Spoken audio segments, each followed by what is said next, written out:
और शुरुआत करेंगे इस वक्त की अहम खबर के साथ जो कि आ रही है जम्मू कश्मीर से। जम्मू कश्मीर इंतजामिया ने नेशनल कॉन्फ्रेंस की वफ्द को श्रीनगर जाने की इजाजत दे दी है।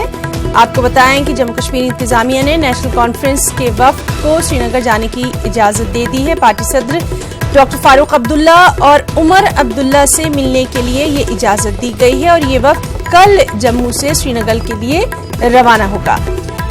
तो बेहद अहम खबर जम्मू कश्मीर से, जहां जम्मू कश्मीर इंतजामिया ने, जम्मू कश्मीर एडमिनिस्ट्रेशन ने नेशनल कॉन्फ्रेंस के एक वफ्द को श्रीनगर जाने की इजाजत दे दी है। पार्टी सदर डॉक्टर फारूक अब्दुल्ला और उमर अब्दुल्ला से मिलने की इजाजत दी गई है। ये वफ्द कल जम्मू से श्रीनगर के लिए रवाना होगा।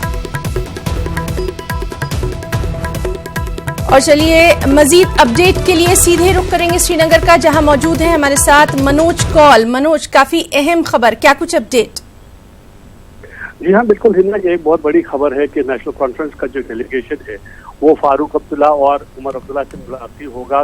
2 दिन पहले जो प्रोविंशियल प्रेसिडेंट है नेशनल कॉन्फ्रेंस के देवेंद्र सिंह राणा, उन्होंने एक डिस्ट्रिक्ट प्रेसिडेंट की एक मीटिंग ली थी और जिसमें ये कहा गया था कि उन्हें एक फैसला लिया गया कि वो सरकार से और इंतजामिया से ये अपील करेंगे, उनको ये कहेंगे कि वो इजाजत दी जाए।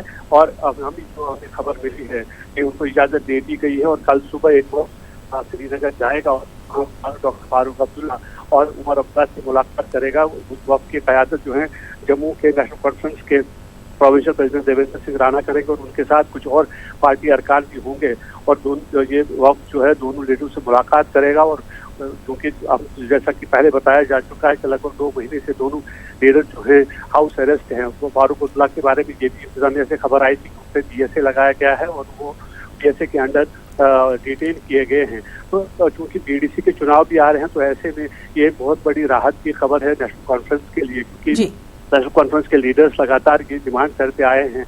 डॉक्टर फारूक अब्दुल्ला जो कि पार्टी के सीनियर लीडर भी हैं, सदर भी हैं, और उमर अब्दुल्ला जो कि फॉर्मर चीफ मिनिस्टर है और पार्टी के नायब सदर हैं, उनके साथ मुलाकात उन्हें नहीं करने दी जा रही। और ऐसा माना जा रहा है कि ये वक्त जब जाएगा तो पार्टी लीडरान जो हैं उनके साथ बातचीत करके जो BDC के चुनाव है उसमें किस तरह का लाएअमल पार्टी का होगा, वो किस तरह से इस चुनाव में हिस्सा लेंगे, उस पर बात होगी। और ये एक बहुत बड़ी राहत फिलहाल नेशनल कॉन्फ्रेंस के लीडरों को, नेशनल कॉन्फ्रेंस के वर्कर्स को मिली है। जी हिना। जी मनोज, बहुत बहुत शुक्रिया आपका इस तमाम तर तफसीली जानकारी के लिए और लगातार इस अहम खबर पर हमारी भी नजर बनी रहेगी। तो नाज़रीन, ये थे हमारे साथ हमारे एडिटर मनोज कौल, जिनका साफ तौर पर कहना था कि पार्टी सदर डॉक्टर फारूक अब्दुल्ला और उमर अब्दुल्ला से मिलने की इजाजत एक वफ्द को दी गई है जो कि कल जम्मू से श्रीनगर के लिए रवाना होगा। लगातार इस अहम खबर पर हम आपको अपडेट देते रहेंगे। एक और अहम खबर, दिल्ली में PM नरेंद्र मोदी और बांग्लादेशी वज़ीर-ए-आज़म शेख हसीना की मुलाकात हुई। मुलाकात के दौरान दोनों के बीच कई अहम उमूर पर तबादला ख्याल किया गया। मीटिंग में 2 तरफा रिश्तों को मुस्तहकम करने पर भी तबादला ख्याल हुआ। हिंदुस्तान और बांग्लादेश के दरमियान आज 3 और 2 तरफा प्रोजेक्ट्स का इफ्तिताह किया गया। मीटिंग के बाद PM मोदी और शेख हसीना ने मुश्तरका प्रेस कॉन्फ्रेंस से भी खिताब किया। इस मौके पर PM मोदी ने कहा कि 1 साल में हिंदुस्तान और बांग्लादेश के दरमियान 12 प्रोजेक्टों का इफ्तिताह हुआ है। मुझे खुशी है कि प्राइम मिनिस्टर शेख हसीना जी के साथ 3 और बायलैटरल प्रोजेक्ट्स का उद्घाटन करने का आज मुझे फिर एक बार मौका मिला है। पिछले 1 साल में हमने वीडियो लिंक से 9 प्रोजेक्ट्स को लॉन्च किया। आज के 3 प्रोजेक्ट को जोड़कर 1 साल में हमने 1 दर्जन ज्वाइंट प्रोजेक्ट्स लॉन्च किए हैं। इस उपलब्धि पर मैं दोनों देशों के अधिकारियों को और सभी नागरिकों को बहुत बहुत बधाई देता हूं। आज की ये 3 परियोजनाएं 3 अलग अलग क्षेत्रों में हैं।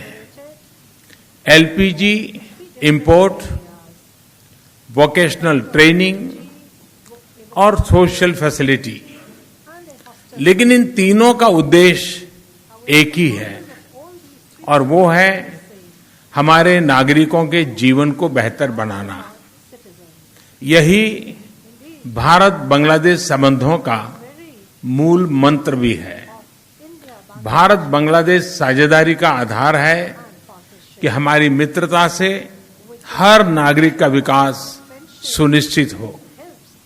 बांग्लादेश से बल्क एलपीजी सप्लाई दोनों देशों को फायदा पहुंचाएगी। एक प्रकार से विन विन सिचुएशन है।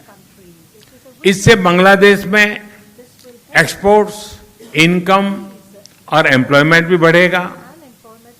ट्रांसपोर्टेशन दूरी 1500 किलोमीटर कम हो जाने से आर्थिक लाभ भी होगा और पर्यावरण को भी नुकसान कम होगा।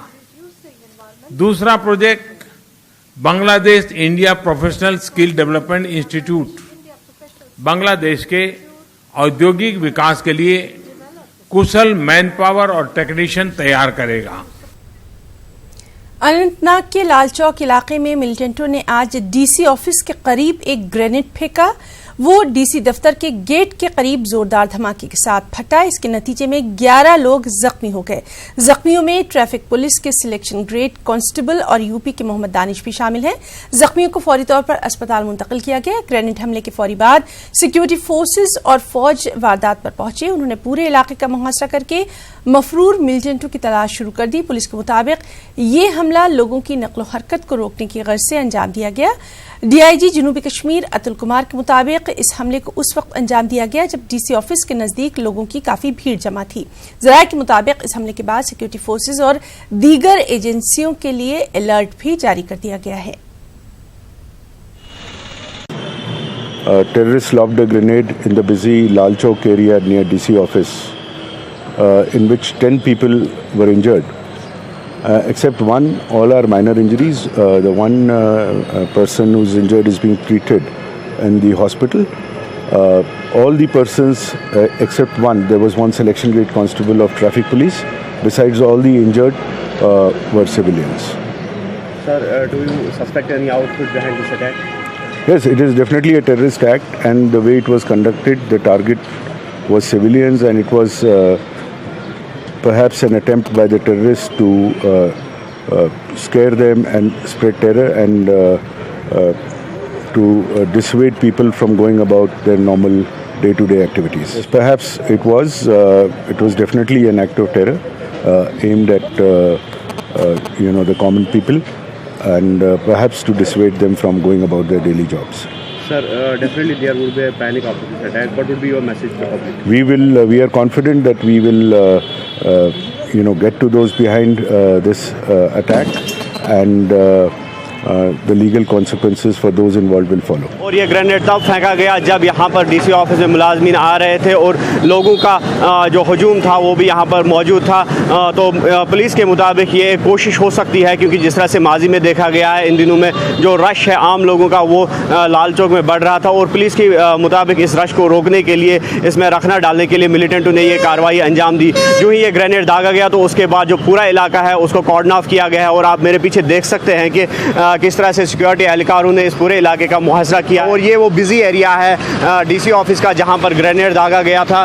दफ़ा 370 की मनसूखी के बाद जिस तरह से दुकानें और कारोबारी इदारे बंद हैं और सड़कों से जो आम ट्रैफिक की नकलो हमल है वो भी मुतासिर है। ऐसे में जो आम लोगों की मूवमेंट है वो कुछ दिनों से उसमें इजाफा देखने को मिल रहा था, और पुलिस ने ये बात साफ कर दी है कि इसके पीछे वो मिलिटेंट है जो ये नहीं चाहते हैं कि जो आम लोगों की मूवमेंट है वो यहाँ पर बढ़ जाए। नेटवर्क 18 के लिए लाल चौक अनंतनाग से मुदस्सिर कादरी। प्लास्टिक एक बिदअत बन चुकी है, खासतौर से माहौलियाती तौर से नाजुक वादी कश्मीर के लिए। प्लास्टिक की वजह से यहाँ के आबी वसाइल मुतासिर हुए हैं। जरखेज जमीन रेगिस्तान में तब्दील होती जा रही है।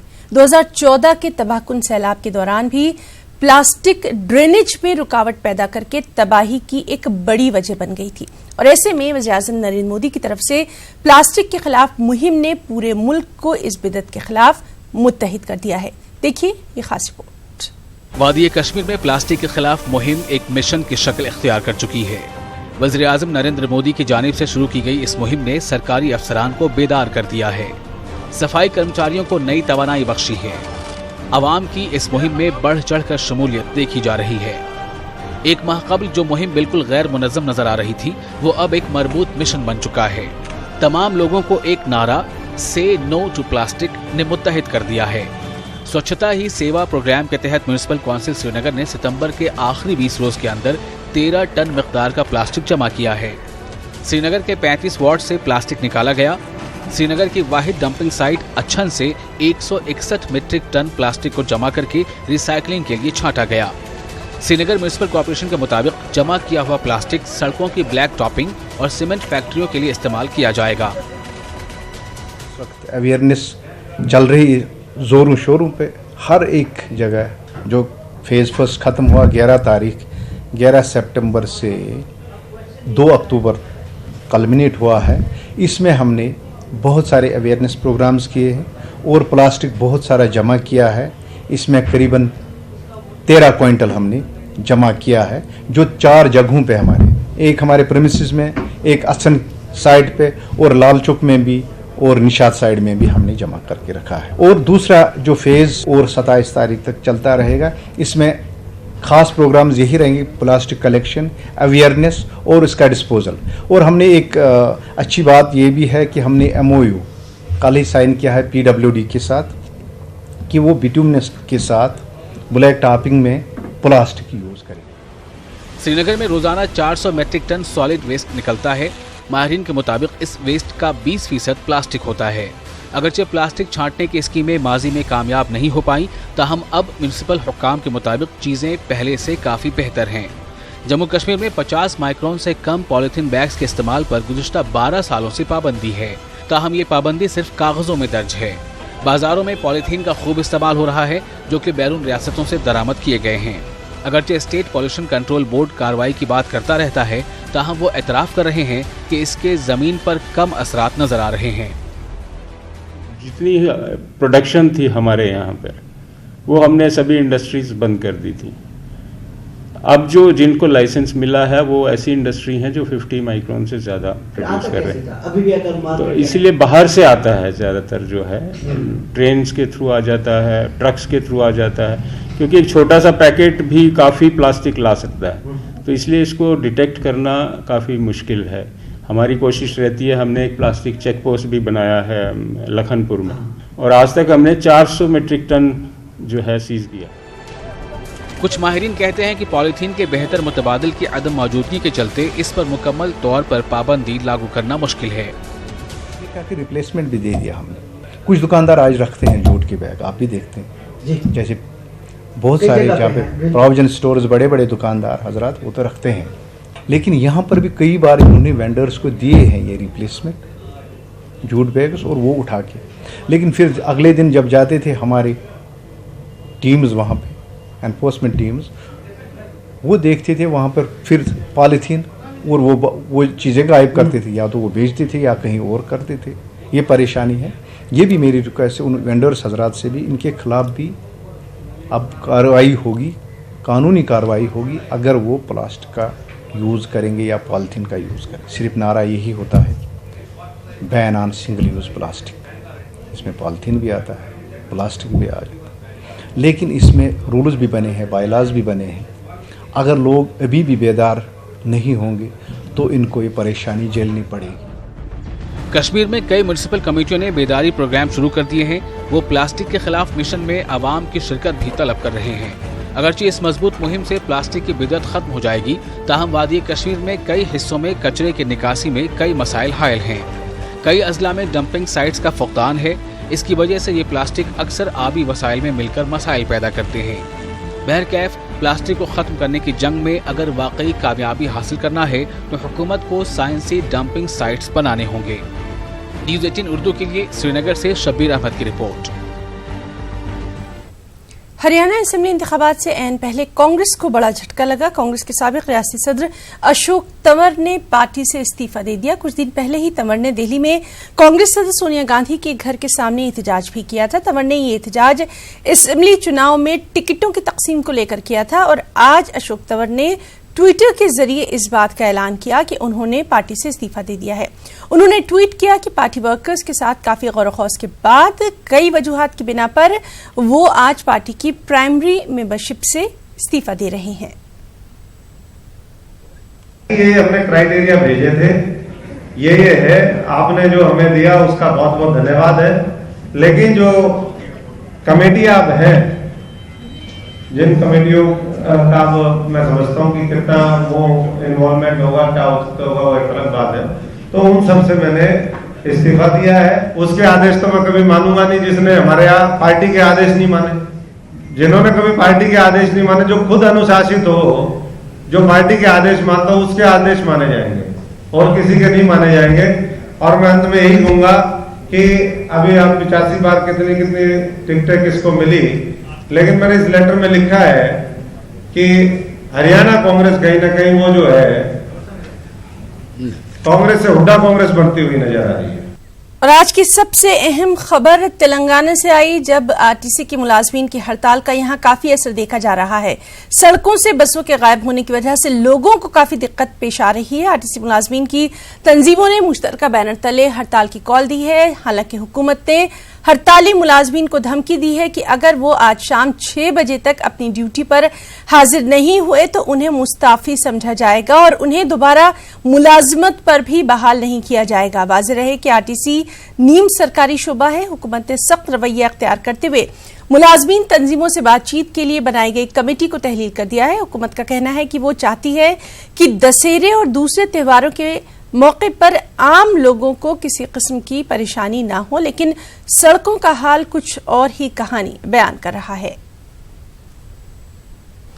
और वहीं बीती रात से हड़ताल कर रहे आरटीसी मुलाजमीन को हुकूमत ने फराइज पर लौट आने के लिए एक और मौका फराहम किया। वज़ीर आला केसीआर ने आज आरटीसी के आला उहदेदारों से बातचीत की है। हड़ताल खत्म करते हुए अपने फराइज पर लौट आने का उन्हें मशवरा दिया है। अगर अभी ड्यूटी पर रुजू होते हैं तो फौरन चंद मुतालबात को कबूल करने का भी ऐलान किया, जबकि एहतजाजी मुलाजमीन तमाम मसाइल के हल का मुतालबा कर रहे हैं। सीएमओ में हड़ताल से मुतालिक ताज़ा सूरत हाल से वाकफियत के लिए बाकायदा एक सेल बनाया गया है। ज़राए के मुताबिक अगर एहतजाजी मुलाजमीन शाम तक अपना एहतजाज खत्म नहीं करते तो ऐसी सूरत में प्राइवेट बसों को किराए पर हासिल कर उससे मुतालिक एक सर्कुलर भी जारी किया जा सकता है। और तेलंगाना भर में आरटीसी बस मुलाजमीन की हड़ताल की वजह से आम लोगों को सबसे ज्यादा परेशानियां हैं। इसके सबब मेट्रो ट्रेन की अगर बात करें तो मेट्रो में सफर करने वाले मुसाफिरीन की तादाद में बेहद इजाफा आज देखा गया। मेट्रो रेल के एमडी ने तफसीलात दी कि रोजाना सुबह 10 बजे तक 42,000 मुलाजमीन मेट्रो में सफर करते हैं और आज सुबह 10 बजे तक 78,000 से ज्यादा मुसाफिरों ने मेट्रो ट्रेन में सफर किया। मुसाफिरीन की बढ़ती तादाद को देखते हुए मेट्रो ट्रेन की सर्विसेज में इजाफा किया गया।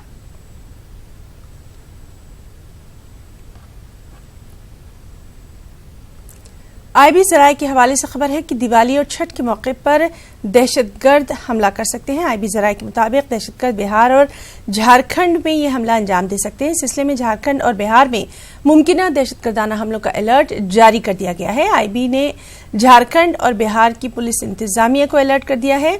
झारखंड पुलिस को उड़ीसा और मगरबी बंगाल से मुत्तसिल सरहद पर नजर रखने की हिदायत जारी कर दी गई है, जबकि बिहार पुलिस को नेपाल और झारखंड से मुत्तसिल सरहद पर चौकसी इख्तियार करने की हिदायत दी गई है।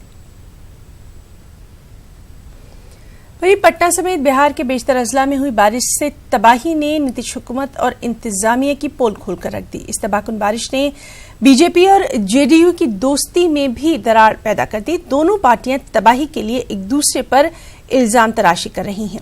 बीजेपी लीडर अब खुलेआम हुकूमत को निशाना बना रहे हैं। नगर निगम एटोनोमस बॉडी है, आप हर चीज उसका अपना कैबिनेट है, अपना उसका बोर्ड है, उसका अपना स्थायी समिति है, वो उसका कार्यरत है। अगर ये फेलियर हुआ है तब आपकी कार्रवाई ऊपर से करने की जरूरत है। डे टू डे में आप अफेयर में इंटरफेयर करना मंत्री के लेवल पर नहीं है, विभाग के लेवल पर भी नहीं। हम समझते हैं कि बुडको को पानी निकालने का काम है।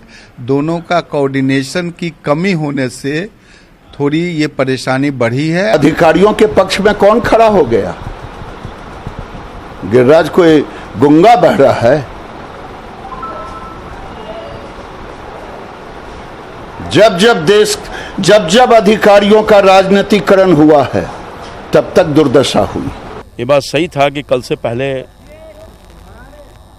जो प्रशासनिक पदाधिकारी थे मेरे अनुरोध के बाद भी जितना सक्रियता निभानी चाहिए थी नहीं निभा पाए। मैं धन्यवाद देना चाहते हैं, कल से प्रशासन का नींद खुल गया है और अब पूरा ताकत झोंक दिया है। यही तो हमारी चिंता थी। मैं जो 3-4 रोज से प्रयासरत हूँ अधिकारियों से बातचीत करके, यहाँ की जन समस्या जो यहाँ तक 9 तक उपलब्ध नहीं था, यही तो पीड़ा है हमारी। लेकिन जो लोग केवल जुबानी जंग में लगे हुए हैं, जदयू के कुछ नेता जिसमें लगे हैं, मैं स्पष्ट रूप से कहना चाहता हूँ कि चीज़ें किन कारणों से हुई, अगर सब बातें सामने आएंगी तो बहुत परेशानी में वो खुद पड़ जाएंगे। और वहीं कांग्रेस ने बिहार में सैलाब को लेकर बीजेपी लीडर गिरिराज सिंह और रामकृपाल यादव के बयान की हिमायत की है। वाज़ेह रहे कि बीजेपी लीडर बारिश से हुई तबाही के लिए जेडीयू को निशाना बना रहे हैं। राज सिंह क्यों नहीं कहेंगे, वो उनका भी घर है, उनके रिश्तेदार सब लोग रहते हैं पटना में, वो लोग उनको पूछते होंगे कि भाई क्यों नहीं बोल रहे हैं, तो बोलना पड़ेगा ना। रामकृपाल जी बोले हैं, सभी लोगों को बोलना पड़ेगा। पटना शहर में आज तक तो ऐसा नहीं हुआ था। हम लोग का 55-60 साल उम्र हुआ, आज तक कभी पटना में तो ऐसी स्थिति मैंने नहीं देखी। खबर मुंबई से है, जहां आरे में दरख्तों की बड़े पैमाने पर कटाई के खिलाफ एहतजाज का सिलसिला जारी है। एहतजाजियों को बड़ी तादाद में जमा होने से रोकने के लिए पुलिस इन पर सख्तियां भी कर रही है। मुंबई पुलिस ने 200 लोगों को हिरासत में लिया है, दर्जनों लोगों की गिरफ्तारी की गई है। आरे कॉलोनी में दफा 144 नाफिज कर दी गई है। उधर शिवसेना लीडर प्रियंका चतुर्वेदी को भी इस सिलसिले में हिरासत में लिया गया था।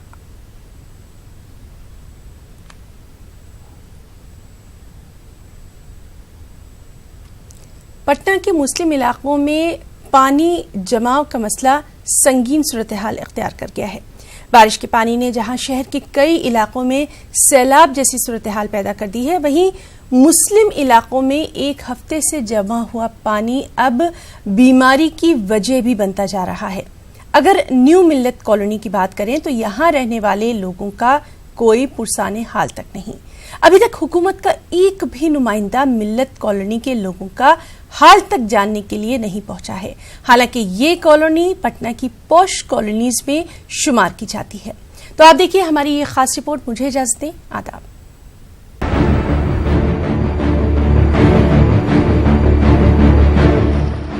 पटना के मुस्लिम मोहल्लों में से एक न्यू मिल्लत कॉलोनी है। ये कॉलोनी वीआईपी इलाका माना जाता है। इस कॉलोनी में आमतौर पर माशी एतबार से मजबूत लोग रिहाइश पजीर हैं, लेकिन इस वीआईपी मोहल्ले का हाल आप जरा खुद देख लीजिए। चारों तरफ गंदगी का अंबार, बारिश का पानी सड़कों पर एक हफ्ते से जमा है। पानी की निकासी का इंतजामिया की जानिब से नाकिस इंतजाम यहाँ हर तरफ साफ नजर आ रहा है। यहाँ की बदहाली यह है कि कोई पूछने भी नहीं आ रहा है। यहाँ लोग बीमार हैं, ठीक है, वो निकल भी नहीं सकते हैं। पानी तो बाद की बात है, पीने का भी पानी अवेलेबल नहीं है, तो कोई लोग आ नहीं रहे हैं। ये क्यों इस तरह से सौतेला व्यवहार हो रहा है, ये हम लोगों को समझ में नहीं आ रहा है। ये मिल्लत कॉलोनी 3rd फेज की ये हालत है। 7 दिन हो गया, किसी ने विजिट नहीं किया। कानूनी बहुत है, आने जाने का तकलीफ है, खाने पीने का भी हम सबको तकलीफ हो जाता है। हम सब की तरफ भी पूरा पानी जमा हुआ, कोई सुनवाई नहीं हो रहा। बोलते बोलते आदमी थक गया, कोई ध्यान नहीं देता। एक हफ्ते से आबी जमाव का मसला है। अब इस पानी से बदबू तक आने लगी है। बदबू और सड़न से लोगों का जीना मुहाल हो गया है। तमाम तरह के टैक्स अदा करने वाले यहाँ के लोगों को अफसोस सिर्फ ये है कि अब तक उनके मसले को हल करने की कोशिश नहीं की गई। हम लोग हर टैक्स देते हैं, समझ लीजिए एक इनकम टैक्स, मकान टैक्स, रोड टैक्स, नगर निगम टैक्स, हर टैक्स अदा करते हैं लोग, साल में देते रहते हैं। लेकिन ये हालत देखिए, ये मिल्लत कॉलोनी नहीं, अब लगता है कि एकदम जिल्लत कॉलोनी हो गई है। इतनी गंदगी जिसका कोई ठिकाना नहीं।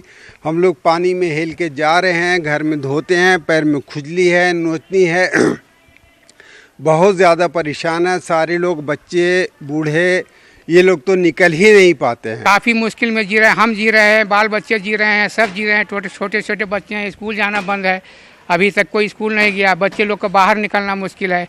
दुनिया भर के पैर में खुजली हो रहा है, बीमारी हो रहा है, उसका भी कोई ध्यान नहीं है।